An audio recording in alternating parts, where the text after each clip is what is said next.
Last conference I spoke at, I brought cake, and now I think people expect me to bring something. Oops. So this time I brought jelly babies, because I think that the excited movement is only a baby, but hopefully if we feed it and nurture it, it could grow into something that we could all be proud of. If you'd like to tweet during my talk or find me afterwards, my Twitter handle is just at Evelyn O'Connor, not too cryptic, and my website is leavingcertenglish.net. A few weeks ago, I was standing in our school just after I was invited to speak here today, and I looked around and I asked myself, is this classroom a digital classroom? And if the answer is yes, what does that even mean? What do you picture in your head when you picture a digital classroom? Maybe you're picturing devices at our fingertips all day, every day. Maybe e-books rather than textbooks. Perhaps we're Skyping classrooms halfway across the world and creating all our own content digitally to share online. The reality for us, for now, is perhaps more modest than this. So here's my classroom. We've got my computer and a projector. The students have phones in their pockets, which are switched off most of the time. In our wider school, we've got one working computer room, which is always completely booked out. We've got 11 iPads and a couple of flip cameras. And this fairly modest amount of hardware is shared between 485 students and 31 teachers. So how then can we lay claim to having a digital classroom? Well, the answer is we don't. We have a classroom. If something digital supports the learning, we use it. If the tech slows the learning down too much, if it trivializes it or becomes an end in itself, we dump it and move on to something else. 3.5 years ago, I was a complete technophobe. Seriously, ask my husband. I didn't use technology in my teaching at all. But after attending an EdTech event very like this one, I realized that if I could somehow learn to love what I viewed as the bomb in the corner of my room, that I could make the learning so much easier for my students. If I was to offer you a roadmap for my journey from technophobe to technophile, I'd say I've been through 3 phases. And I think it's worth looking at these because the question of how to bridge the digital divide between teachers who embrace EdTech and those who don't is a really significant one that I think people here today are interested in. In phase 1, I started by just using what was already there. I learned how to search cleverly, how to filter by reading age, how to turn on YouTube's safety switch so I didn't accidentally broadcast anything inappropriate. We used Facebook to figure out targeted advertising, and I set my students up on a virtual learning environment. There's a couple of different ones out there. The one we use is called Edmodo, so that we could share links and resources with each other online. I also made connections with other teachers who were much further along on this journey than I was, and I cannot speak highly enough of the EdChat.ie community, many of whom are here today, who meet up every Monday night on Twitter to discuss education issues. And I also highly recommend the SESI list. It's a great forum for feedback when you hit a roadblock, as you so often do when you're trying to integrate technology. One of the simplest and most profound tips a teacher gave me early on was to use an online stopwatch when doing group work.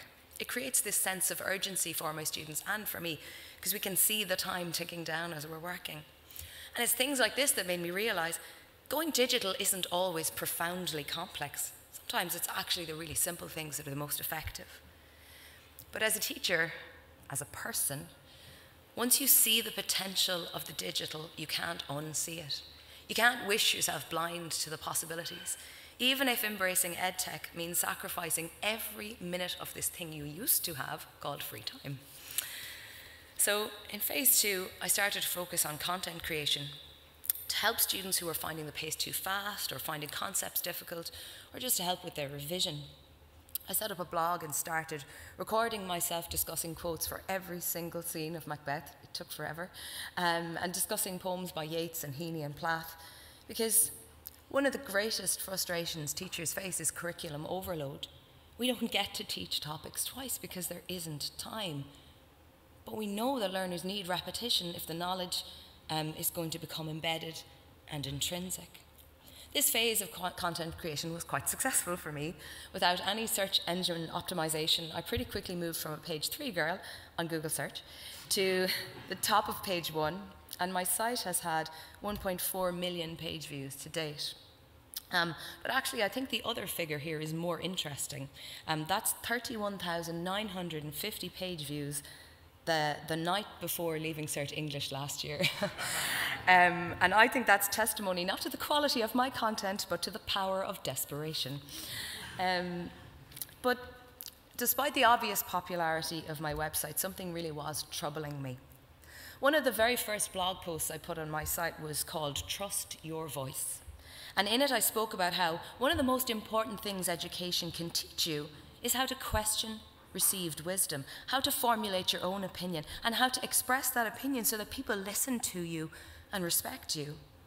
Yet with all of this content I was creating, on the one hand I was saying, trust your voice, but my actions were telling students implicitly, replace your voice, your thoughts, your opinions with my voice, my thoughts, my interpretations, which is hugely problematic from a teaching and learning perspective, because there's a danger that if students rely too heavily on any so-called expert, that their own response gets lost or demeaned or drowned out completely. Our job as teachers is not to create a generation of parrots, and there is more to teaching than shoveling content into students' heads. But sometimes, quite often, students want the ready-baked content because figuring it all out by yourself is bloody difficult, and it's time-consuming, and like us, students are also suffering under the yoke of curriculum overload, particularly at second level. Honestly, I think for a while EdTech distracted me a bit from the messy business of teaching and learning. In some ways, it allowed me to just throw my hands in the air and say, well, every resource I've ever created is now online, so if my students don't get it, it is not my fault. But deep down, I knew that was just stupid, because we had the internet before we had the internet, we had libraries, and that still didn't mean that the entire population was educated and engaged. So after a brief flirtation with the notion that my job as a teacher was obsolete, and that as a society we should just plonk students in front of computers 7 hours a day, I renewed the determination that I'd always had since the very moment I stepped into a classroom to get students to think for themselves. And that's how my students and I entered phase 3, where students create their own content digitally and share it online. There are a couple of concepts we've heard spoken about in the last day and a half and that I associate closely with the digital classroom, and they are creativity, collaboration, and critical thinking. And with these as our focus, we've embraced lots of very fun projects, and I've got a project for you now. I would like to show you a short video of some of the things that we've created, including a flash mob we did for World Book Day. And as you're watching the video, I want you to judge us, please. I want you to assess what we've done under these 3 headings of creativity, collaboration, and critical thinking. And I know obviously you're working off limited information. When the video is over, I'll send you a link to a really short survey that I'd like you to complete online, and it'll look like this. So there'll be one question on creativity. How much creativity is evident here? Very little, a little, some, quite a lot, loads. There'll be another one for collaboration, and there'll be another one for critical thinking. So this is your job as you watch the video. Here we go. Do you make flowers wilt? Hello and welcome to Make Home News. I'm Anne Doyle. So Laura Capito, how do you feel about Juliet right now? She can hang, beg, starve, die in the streets, the disobedient wretch. There's a full stop at the end of every sentence. So for example, this is the end of my sentence, full stop.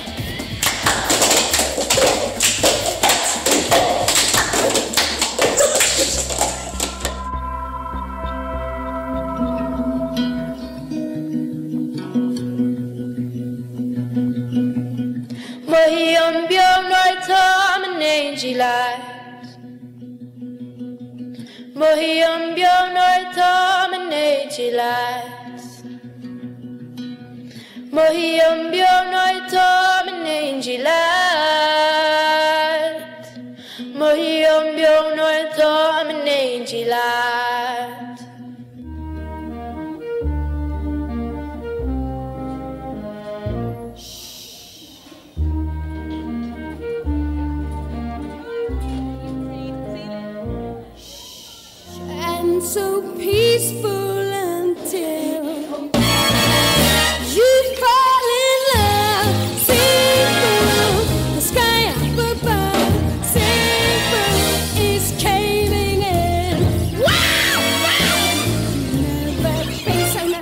got a guy you wanna love, you wanna cry, you cross your heart and hope to die. Till it's over, and then shh, shh, it's nice and quiet.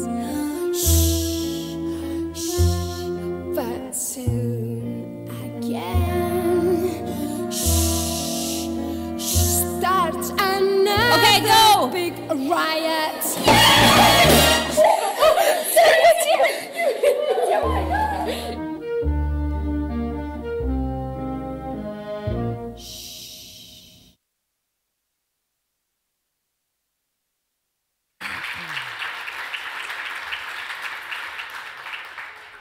So I would like you to now go vote at, but there's a dot before the at. So if you can just go to this website, and there are 3 questions, and in order to access the questions you have to enter a code. So the first code you stick in when you get to this website is 798768. It's like bingo. And when you put that in, you'll be able to vote on that first question. How much creativity do you think is going on here? If I go too fast, my husband has also just tweeted out the codes on my Twitter account, which is at Evelyn O'Connor.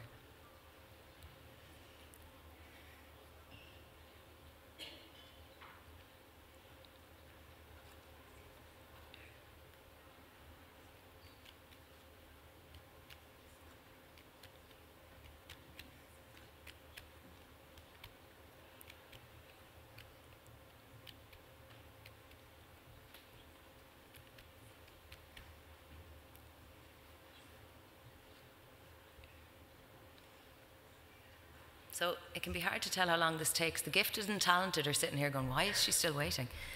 And the technophobes are going, hold on now, what's the website? That was me. Can I keep going? Yeah, okay. So the second question, you're being asked to judge the level of collaboration going on here, and I know you're dealing with very limited information. So the code is 118804, and you can vote on that question.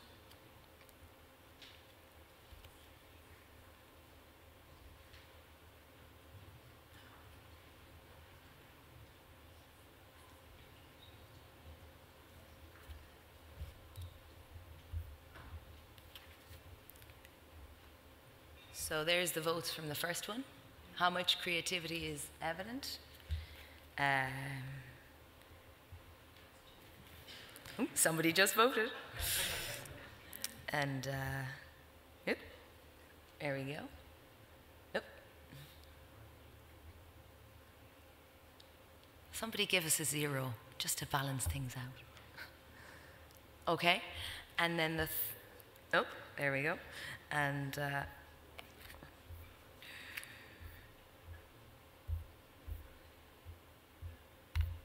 there we go. Okay, and then the third one is critical thinking. So it's 115825, 115825. That's 115825, it's here.